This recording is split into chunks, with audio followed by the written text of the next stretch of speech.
paz do Senhor, meus irmãos, bem-vindos a mais uma aula da nossa Escola Bíblica Online. Hoje nós estaremos estudando a nossa última lição da nossa revista deste trimestre e antes de iniciar a nossa aula, nós vamos orar ao Senhor. Pai, nós nos colocamos diante da Tua presença, Senhor, agradecidos por mais uma oportunidade, Senhor, de aprendermos da Tua palavra. Ela que nos dá direção, ilumina o nosso caminho, nos fortalece. Que o Senhor, nesse dia, venha abrir o nosso entendimento e coração para que possamos transmitir, Senhor, e também aprender e guardar no nosso coração a Tua palavra. E a palavra do Senhor também diz que a Tua palavra não volta vazia. Eu sei que falará a corações, também abrirá o nosso entendimento, os nossos olhos, para que nós possamos caminhar, Senhor, nesses últimos dias, guardando a Tua palavra, Pai, até que o Senhor volte, para a glória do Teu nome. Amém. Amém, meus irmãos. Vamos então hoje para a nossa lição de número 13, a nossa última lição deste trimestre, desta revista, meus irmãos, que foi tão proveitosa, tão abençoadora para as nossas vidas, onde nós aprendemos, pudemos estudar um pouquinho de como o inimigo tem trabalhado neste tempo, né, com as suas sutilezas, neste último tempo aqui da igreja na terra. Então nós estamos aqui nesta última lição e o título é Resistindo às Sutilezas de Satanás. E o nosso texto áureo diz: sujeitai-vos, pois, a Deus, resisti ao diabo e ele fugirá de vós. Está lá em Tiago, capítulo 4, e o versículo 7. Verdade prática. A submissão a Deus é a forma mais poderosa de resistir ao diabo. Nós vamos também para a nossa leitura bíblica em classe. Nosso texto base é na carta de Tiago, no capítulo 4, do versículo 4 ao versículo 10. Quem puder, abra sua Bíblia e nós vamos fazer esta leitura. Adúlteros e adúlteras, não sabeis vós que a amizade do mundo é inimizade contra Deus? Portanto, qualquer que quiser ser amigo do mundo, constitui-se inimigo de Deus. Ou cuidai vós, que em vão diz a Escritura, o Espírito que em nós habita tem ciúmes? Antes da maior graça. Portanto, diz, Deus resiste aos soberbos, dá, porém, graça aos humildes. Sujeitai-vos, pois, a Deus, resisti ao diabo, e ele fugirá de vós. Chegai-vos a Deus, e ele se chegará a vós. Limpai as mãos, pecadores, e vós de duplo ânimo, purificai o coração. Senti as vossas misérias, e lamentai e chorai, e converta-se o vosso riso em pranto, e o vosso gozo em tristeza. Humilhai-vos perante o Senhor, e ele vos exaltará. Amém, meus irmãos? Um texto onde Tiago está falando, né, sobre a nossa conduta, como nós precisamos estar nos purificando, né, sujeitando debaixo da potente mão do Senhor. Nós vamos agora para a nossa introdução, meus irmãos. Observamos em lições anteriores como a igreja genuinamente evangélica está sob ataque do inimigo por meio de várias sutilezas. O diabo tem procurado de todas as formas desviar a igreja do seu propósito e missão para a qual foi formada. Infelizmente, o que se observa em muitos círculos ditos cristãos é um evangelho diluído em que há pouco ou quase nada de essência cristã. Em vez disso, há muita mistura. Nesta lição, veremos como a igreja pode resistir às sutilezas de Satanás. Para isso, veremos que a igreja só será vitoriosa na guerra contra o adversário se centralizar a vida de seus membros no Cristo ressuscitado. Da mesma forma, é imprescindível que tenha as Escrituras como fundamento de fé e prática e buscar uma vida cheia do Espírito. Por último, é mostrado que nenhum cristão sairá vitorioso nessa guerra se não possuir forte compromisso com a igreja local. A Deus toda a glória. Bem, meus irmãos, eu diria que a palavra-chave dessa nossa introdução seria o comprometimento, né? Dessa nossa lição aqui de hoje, dessa nossa revista. É o comprometimento de cada um de nós, como cristão, de guardar a palavra de Deus, guardar os valores da palavra de Deus, nos manter firmes contra esses enganos, essas mentiras, né, irmãos, que o inimigo tem trazido para este tempo, né, para tentar destruir a igreja, enfraquecer o poder da palavra, né, da veracidade da palavra que vem do próprio Deus, deixada aqui na terra para nós podermos seguir, irmãos, e trazer, porque a palavra de Deus só nos traz paz, só nos traz alegria, traz direção, ela é luz para a nossa vida, a palavra de Deus nos orienta, a palavra de Deus nos alimenta, a palavra de Deus faz nós nos aproximarmos mais do Senhor. Então, o inimigo tenta, né, de forma sutil, a trabalhar para que a palavra de Deus não seja levada a sério, até mesmo no meio dos cristãos, né, que tem se embaraçado e aceitado muitas heresias, muitas coisas têm sido deixadas de lado, muitos princípios, e substituído por teorias humanas, né, por interpretações humanas, errôneas da palavra de Deus. Mas nós ainda estamos aqui, meus irmãos, como verdadeiros atalaias nessa terra, para que nós, assim, guardar a palavra do Senhor e que nós possamos continuar sendo esses que falam a verdade, se compromete com o reino de Deus e guarda esses valores.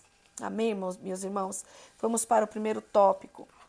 Comprometimento com uma vida centrada em Cristo. Cristo, o Salvador. Escrevendo à igreja de Corinto, o apóstolo Paulo disse: porque nada me propus saber entre vós senão a Jesus Cristo. Cristo era o centro da mensagem de Paulo. Da mesma forma, Pedro disse: e em nenhum outro há salvação. Está lá em Atos, meus irmãos, capítulo 4 e o versículo 12. Cristo também era o centro da mensagem do apóstolo Pedro. Cristo era o centro da mensagem apostólica e de todos os cristãos. E descendo Filipe à cidade de Samaria, lhes pregava Cristo. Está lá em Atos, capítulo 8 e o versículo 5. As Escrituras são bem claras. Não há outro Salvador fora de Jesus Cristo. Não há exceções. Quando um cristão ou igreja esfria ou se afasta da fé, Cristo é logo tirado do centro. Outras formas de culto, filosofias e ideologias passam a ganhar espaço quando Cristo deixa de ser o centro da vida. Então a palavra de Deus, ela sempre vai nos mostrar que Cristo é o centro e nós nos mantendo centrados na palavra, no testemunho de Cristo, nós estamos, irmãos, seguindo fielmente a palavra de Deus. O que tem acontecido é que nós, neste tempo, temos nos distanciado do Cristo verdadeiro, do Cristo que é pregado na palavra, dele ser o centro da pregação. E nós lemos aqui que ele era o centro da pregação apostólica. Tanto Paulo como Pedro, usados de exemplo aqui, próprio Filipe, pregavam a Cristo, aquilo que ele é, a sua obra, aquilo que ele fez para nos resgatar. Este é o verdadeiro evangelho, sendo Cristo o centro. Então, Cristo é o nosso maior exemplo. Ele não pode deixar de ser um exemplo e ser substituído por teorias ou algo voltado para centralizar o homem, colocar o homem como centro. Não, Cristo é o nosso Salvador. Cristo é o centro, Cristo é o motivo da pregação, Cristo é o centro da palavra de Deus, né?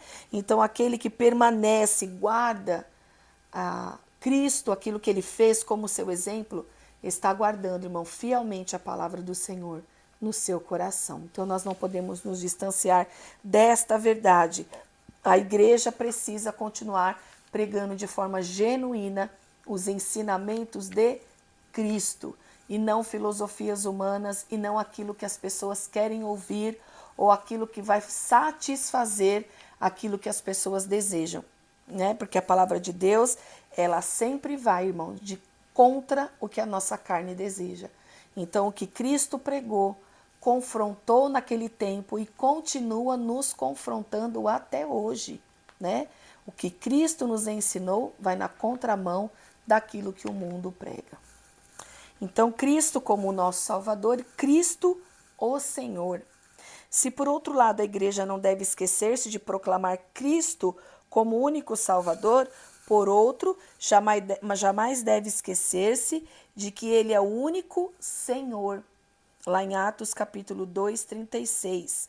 Quem recebe a Cristo como Salvador deve andar na fé, tendo Ele como Senhor.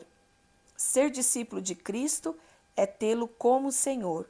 Como, pois, recebeste o Senhor Jesus Cristo, assim também andai nele. Está lá em Colossenses capítulo 2 e no versículo 6. Receber Cristo como Salvador, mas não andar nele, isto é, de acordo com seu ensino, é negar seu senhorio. A falta de reconhecer o senhorio de Cristo é a causa do fracasso na fé de muitos cristãos. A sutileza do diabo está no fato de dizer que você pode viver uma coisa sem a outra. Em outras palavras, você pode ser salvo independentemente da forma ou maneira do que vive. Olha que importante isso, meus irmãos. Cristo é o nosso Senhor. Cristo é aquele que é o nosso dono. A Ele nós entregamos a nossa vida. Ele entregou a sua vida por nós e nós a entregamos a Ele para fazer aquilo que Ele nos ensinou, aquilo que Ele deseja que nós façamos aqui como propósito seu nessa terra. Meus irmãos, nós precisamos andar naquilo que Jesus ensinou. O que aqui o comentarista está querendo dizer? Não adianta eu só vir à igreja, ouvir mensagens falando sobre Jesus, mas no meu dia a dia eu não parecer com Ele, eu não praticar o que Ele nos ensinou, o que Ele deixou registrado, o que foi a sua vida. Ele é o centro de toda a Bíblia, meus irmãos. É sobre Ele a palavra. É sobre o nosso Salvador. Ele é o nosso Salvador e também o nosso Senhor, a quem nós também devemos ser submissos, né? E declarar o senhorio dele, quer dizer, aquilo que ele é sobre nós, durante toda a nossa existência. As pessoas têm perdido até o respeito ao se dirigir ao Senhor Jesus. As pessoas pensam que por ter intimidade com Deus, com o Senhor Jesus, através do seu Espírito Santo, a gente pode falar com Ele de qualquer maneira, ou fazer aquilo que eu quero, mas continuar dizendo que eu sou de Cristo. Porque o próprio Jesus disse, né, que Ele entregou a sua vida. Ele mesmo veio, Ele se sujeitou a Deus, mesmo sendo Deus, se sujeitou ao Pai. Ele não teve por usurpação ser igual a Deus. Olha que ensinamento o Senhor Jesus nos deixa, meus irmãos. Então, é este ensinamento que nós devemos seguir, a termos entregarmos esta reverência ao Senhor, este temor, porque além de ser o nosso Salvador, Ele também é o nosso Senhor. Amém, meus queridos? Nunca perca este temor e este reconhecimento de que Jesus é o Salvador e o nosso Senhor. E a síntese do tópico 1 diz: é preciso estar comprometido com Cristo, o Salvador e Senhor. Bem, meus irmãos, vamos estar comprometidos com a nossa vida centrada em Cristo. Ainda que o tema das mensagens não seja mais o ensinamento que Jesus deixou em outros lugares, nós damos graças a Deus, porque aqui nós temos um alimento genuíno e pregamos a Cristo, pregamos os seus ensinamentos e estamos aqui dispostos a seguir tudo aquilo que Jesus nos deixou em sua palavra, seguir a Jesus como Salvador e Senhor da nossa vida. Amém? Vamos para o tópico de número 2, comprometimento com as Escrituras. Bíblia, a revelação de Deus. Vez por outra, vemos falsos mestres questionando a autoridade das Escrituras e sua atualidade. No entendimento deles, a Bíblia contém a palavra de Deus. Contudo, encontra-se ultrapassada, deixando de falar a linguagem da cultura contemporânea.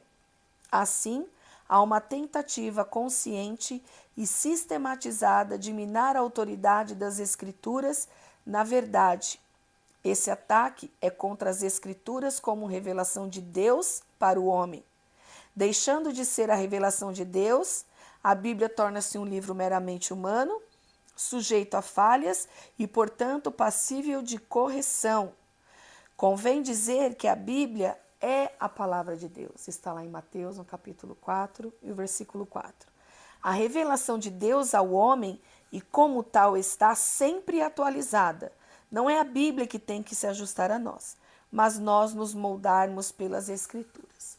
Meus irmãos, nós vemos que esta nossa revista é um resumo até do que nós falamos ao longo dessas 12 lições, né?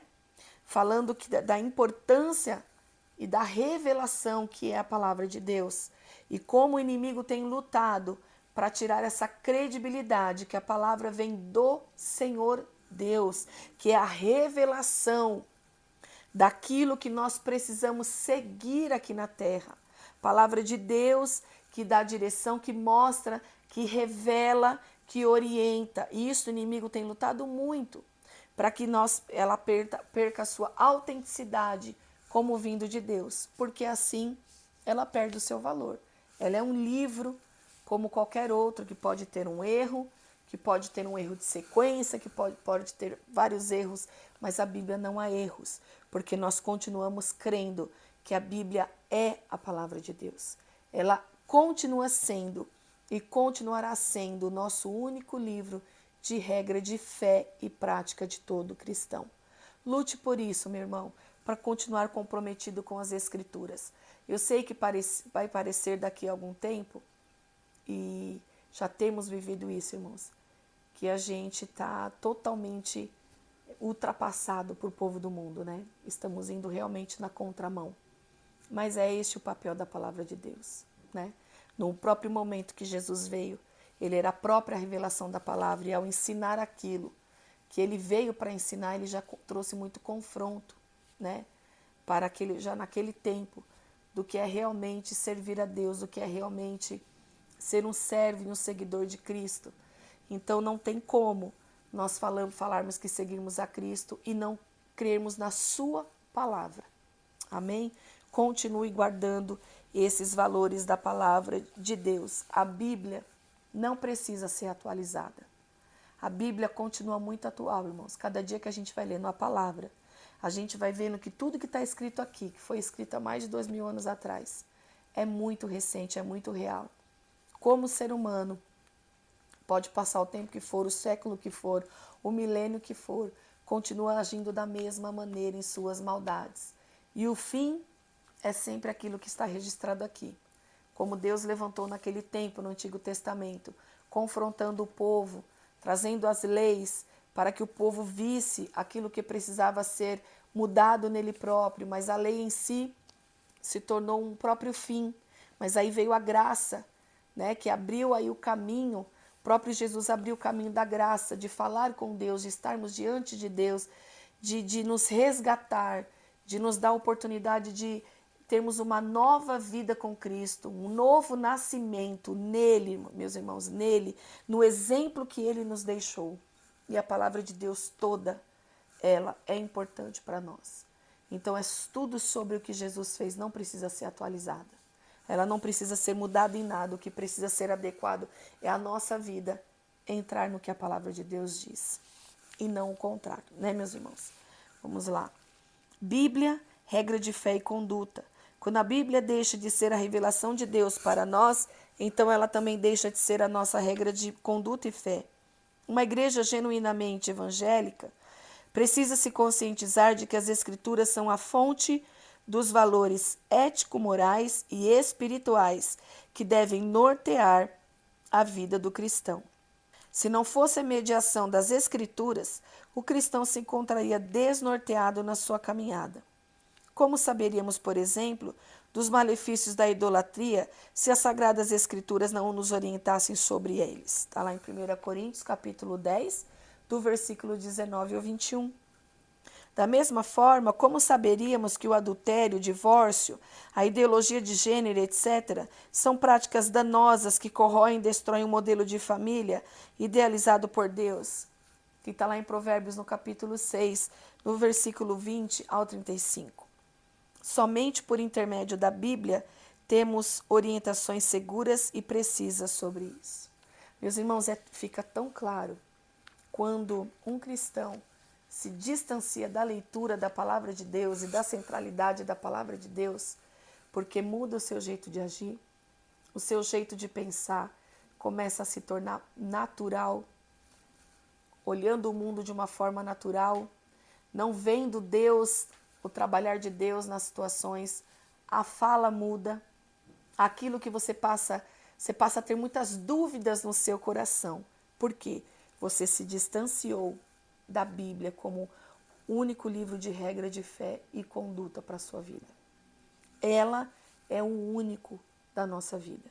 Quando a gente passa a ler tantas outras coisas e menos a Bíblia, que é a palavra de Deus, que tem um poder, meus irmãos, porque ela é viva, ela entra no seu coração, ela vai na divisão da alma e do espírito. Lá a carta aos Hebreus fala, Hebreus 4:12, sobre isso.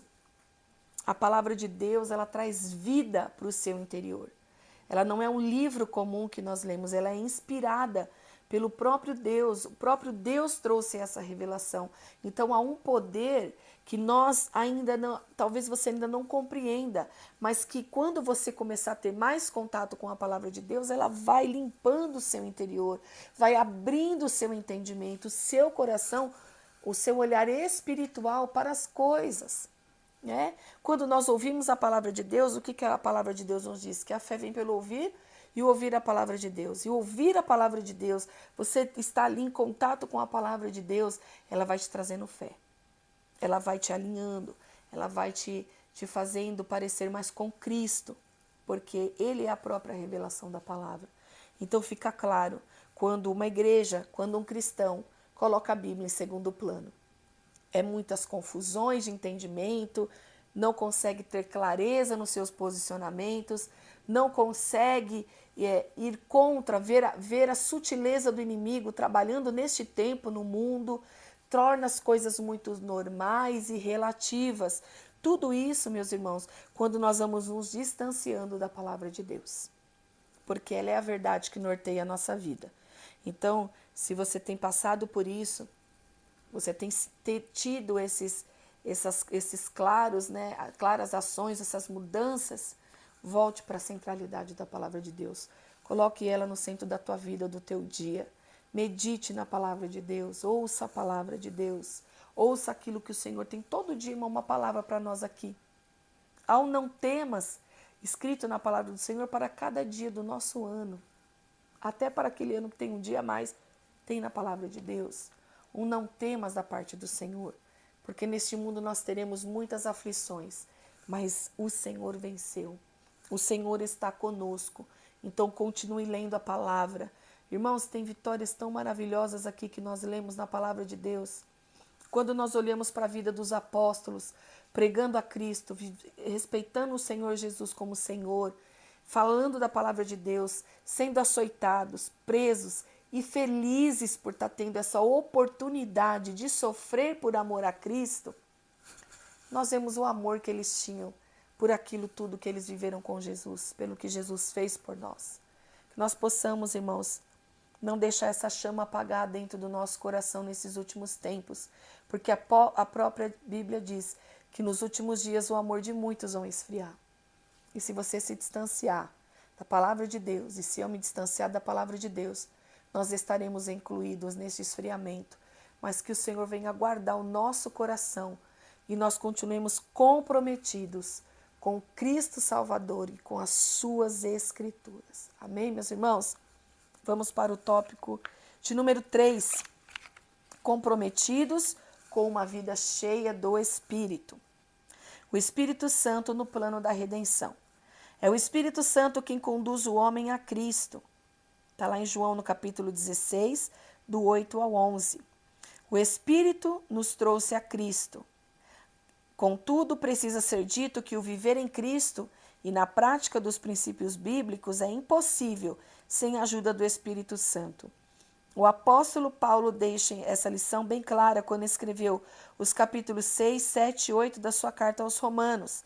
Ali ele mostra que é possível ter a consciência do pecado, lutar contra ele e, assim mesmo, continuar subjugado. De acordo com o apóstolo, foi por meio da lei do Espírito de vida que o cristão pôde vencer a lei do pecado e da morte. Está lá em Romanos capítulo 8 e o versículo 2. As Escrituras exortam o cristão a andar no Espírito como única garantia de não satisfazer os desejos carnais. Está lá em Gálatas, meus irmãos, capítulo 5. Sem o Espírito Santo é impossível vencer as sutilezas do diabo. Então, meus irmãos, o Espírito Santo tem um papel fundamental nas nossas vidas. Tanto que Jesus, quando ele está subindo aos céus, ele orienta aos seus discípulos: não saiam de Jerusalém, até que do alto sejais revestido de poder. Então, só após a descida do Espírito Santo, né, do Pentecostes, naqueles dias do Pentecostes, e os discípulos foram cheios do Espírito, e ali eles foram, né, lançados ainda mais longe, né, foram ainda além com a mensagem sobre Cristo. É necessário nós, como cristãos, estar cheio dele. Porque somente cheio do Espírito nós vencemos a luta do Espírito contra a carne. Porque há uma luta diária, né, meus irmãos? Porque nós continuamos habitando nesta carne, mas também o Espírito Santo habita em nós. E ele está sempre pronto, assim diz a palavra do Senhor. Mas o que é fraco é a nossa carne. Então nós temos que andar cheios do Espírito e não alimentar a nossa carne. Nós temos que ir de acordo com a palavra de Deus, aquilo que alimenta o nosso espírito, aquilo que vai nos enchendo do Espírito Santo de Deus. Por isso a necessidade, meus irmãos, do Espírito Santo estar em nossas vidas para nós vencermos essa luta, né? Porque é ele que trabalha também no convencimento do homem do pecado, da justiça e do juízo. Nós lançamos a palavra do Evangelho, né? Que é as boas novas, a palavra que transforma as nossas vidas. E o Espírito Santo é aquele que convence o homem, é aquele que vai mostrando ao homem os seus próprios erros. Então, o Espírito Santo traz a clareza de quando nós pecamos, de quando nós entristecemos ao Senhor.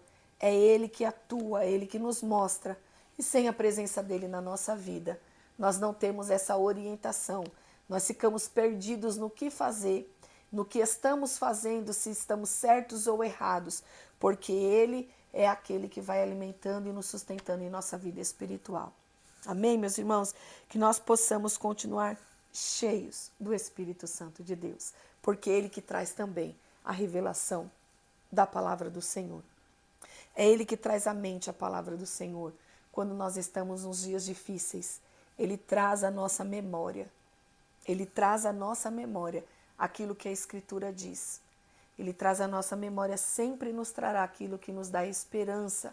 Nós temos sempre que continuar buscando, nós temos a nossa parte, meus irmãos, e o nosso papel nisso. De nos estarmos também posicionados, também de estarmos abertos e buscando ser cheio do Espírito Santo de Deus. Essa é a nossa parte, essa é a nossa função. Se nós estamos vendo que nós estamos parecendo muito com as ações do mundo, muito como o mundo está pensando, como o mundo tem pregado, nós precisamos voltar à palavra de Deus e buscar ser cheios do Espírito Santo de Deus, para que nós possamos resistir, irmãos, todas essas ideologias do mal, malignas do nosso tempo. Amém? A vida cheia do Espírito. Há uma obra do Espírito no interior do cristão que o santifica. Está lá em 2 Tessalonicenses, no capítulo 2 e o versículo 13. Podemos dizer que essa é uma obra consagradora do Espírito. Fomos purificados do pecado pelo sangue de Jesus. E temos o Espírito Santo presente em nós, que nos permite viver uma vida santa em um mundo de impurezas. Lá em Romanos, capítulo 8, versículo 13. Essa capacitação para a santidade permite ao cristão viver uma vida cheia do Espírito diante de um mundo hostil. Contudo, há também uma obra capacitadora do Espírito Santo. Essa capacitação diz respeito à habilitação do crente para ser uma testemunha eficaz de Cristo no mundo, bem como um viver vitorioso no Espírito. Então, meus irmãos, a vida cheia do Espírito, algo que faz também e trabalha na santificação do nosso ser, né? Ele também vai promovendo a santificação, né? Porque ela vai nos purificando, ele vai nos tirando todas as impurezas do nosso interior. Irmãos, quanto mais nós nos aproximamos do Senhor, mais nós vemos as nossas misérias, aquilo que a gente precisa mudar, né? Assim nós vemos um exemplo ali em Isaías, no capítulo 6, quando ele vai ao templo e ele tem aquela visão do Senhor assentado num alto e sublime trono. Ele vê ali o próprio Deus, ele vê a majestade santa, ele vê algo que ele nunca tinha visto. E o que produziu na vida de Isaías naquele momento? Ele se sentiu impuro. Ele diz: Senhor, eu estou aqui desfalecendo, porque eu tenho os lábios impuros e habito no meio de um povo de impuros lábios. E vem o anjo com uma tenaz, com uma brasa e toca naquilo que ele precisava ser tocado, né? E ele diz: ai de mim, ai de mim.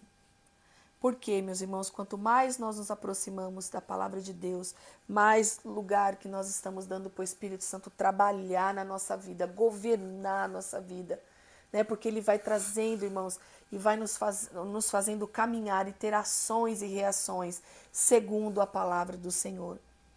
Então ali o próprio Isaías ouve algo sendo dito: a quem enviarei e quem há de ir por nós?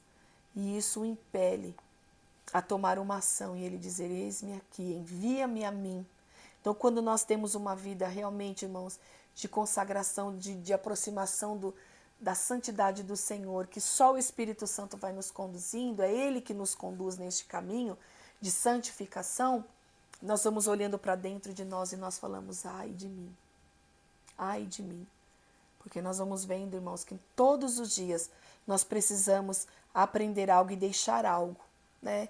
Costumo dizer, meus irmãos, quando nós vamos orar, nós sempre deixamos algo nosso ali e trazemos algo novo da parte do Senhor. Nós vamos nos parecendo cada dia mais com o nosso Senhor. E esta obra é feita pelo próprio Espírito Santo de Deus, que Ele possa encher as nossas vidas no dia de hoje, continuar governando as nossas vidas enquanto estivermos aqui, meus irmãos, nesta terra. Amém?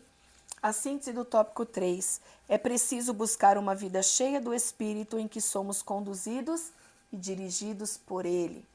Agora nós vamos para o último tópico, o quarto tópico, comprometimento com a igreja local. A igreja como corpo de Cristo. Escrevendo aos Coríntios, o apóstolo Paulo disse: ora, vós sois o corpo de Cristo e seus membros em particular. 1 Coríntios 12, 27. Nas Escrituras, a igreja ocupa um lugar de relevância ímpar. Fica sempre em destaque a igreja como um corpo, ou seja, uma expressão de sua dimensão coletiva. Nesse sentido, o aspecto local da igreja também fica enfatizado. Na metáfora dita por Paulo no capítulo 12 da sua primeira carta aos Coríntios, fica evidente que, assim como um membro do corpo humano separado deste perde sua utilidade, da mesma forma a igreja.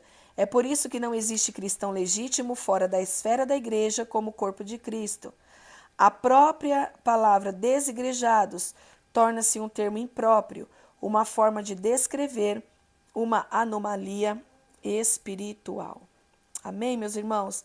Então, a igreja é o corpo de Cristo. E nós, como igreja, como corpo de Cristo, andamos em unidade. Paulo, quando faz essa comparação da igreja como um corpo, porque tem a forma e as funções quando estão todos juntos, ligados, vivos. A igreja é um organismo vivo que caminha sobre a orientação de Cristo, que é o cabeça deste corpo. Então não tem como eu dizer que eu sou uma cristã se eu não estou inserido no corpo de Cristo como igreja. E também faz parte, irmãos, para vencermos neste tempo as sutilezas dessas mentiras, desses enganos do adversário, estarmos unidos como corpo de Cristo, como igreja, independente de placa. Não é a placa que eu estou dizendo Estou dizendo como igreja de Cristo, unidos como cristãos, continuamos, aonde estiver um cristão, irmãos, nos 4 cantos dessa terra, é a igreja de Cristo. Está inserido neste corpo quando está andando em unidade e conformidade com a palavra de Deus, em conformidade com a palavra daquilo que o Senhor Jesus ensina e andando no meio e junto com os cristãos, né?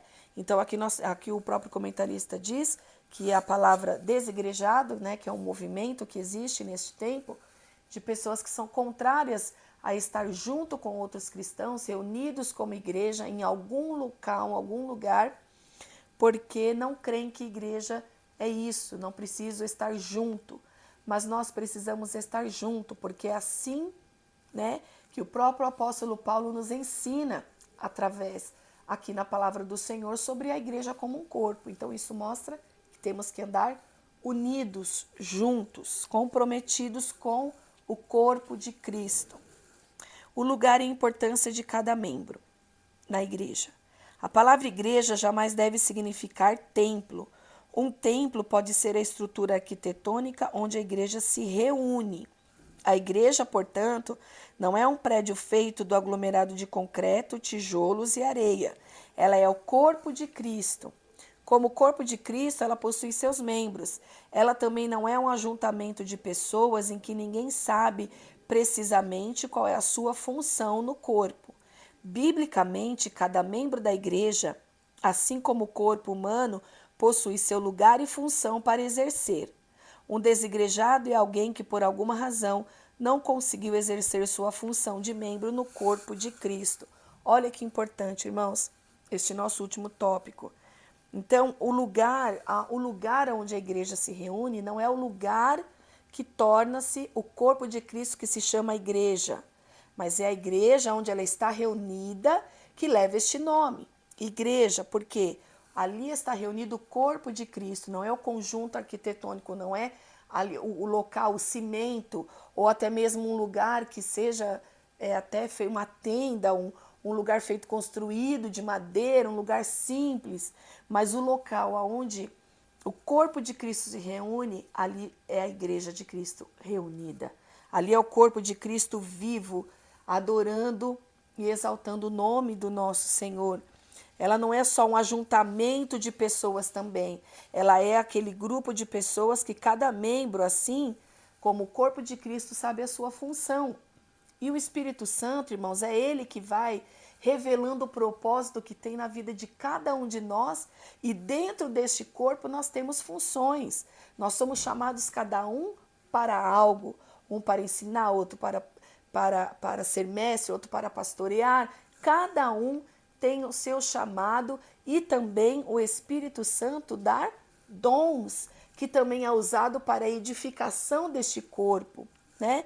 Então, em tudo o Espírito Santo atua e por isso nós precisamos estar unidos e reunidos, porque como igreja nós também somos edificados. Um edifica o outro.